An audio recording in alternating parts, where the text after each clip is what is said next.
तर मित्रांनो आज आपण बाजार बघायला आलो शिंदेवाडा. तर हे बघा इकडे शेतकरी बांधव आहेत आपले, त्यांच्याकडे बोकड पण आहेत आणि त्यांच्याकडे कुठले कुठल्या व्हरायटीचे बोकड आहेत ते पण बघू आणि त्यांचा रेट काय आहे ते पण बघू. तर चला इकडे या. कुठून आलात तुम्ही? कर्नाटक. आणि तुमच्याकडे कुठल्या कुठल्या व्हरायटीचे बोकड आहेत? हे गावठी येतील. हा हे कोटा. कोटा. आणि यांचा रेट पण सांगून द्या एकदा. हे द्यायचे 40 ला. 40ला 3.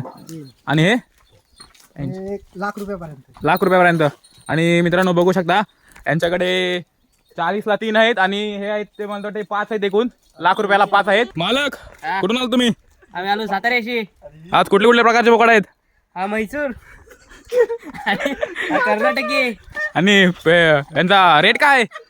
सांगायचे 30, हा. फायनल 20 पर्यंत. 4 आहेत बघा. हा बघा कसा आहे. तुमचा मोबाईल नंबर पण द्या जर कोणाला घ्यायचा असतील तर. 90 28 26 29 37. चालेल चालेल. हा मालक कुठून आला तुम्ही? मी आलोय इथून भेरशी फुंडीची वाडी. हा फुंडीची वाडीवरून आलोय. हा आमचा तुमचा जरा बोकड जरा भारी आहे हो जरा. हा बोकडाचं नाव काय आहे? बोकडाचं नाव बादल. बादल. मित्रांनो बघू शकता बादल आहे यांच्याकडे. थांबा तुम्हाला नाचून दाखवतो. हा जरा दाखवा याचं काय ते होती काय. तो काय कुत्रा आहे? बघू शकता हा नाचणार आहे, नाचणारा नाचणारा बघा नाचतय नाचतय.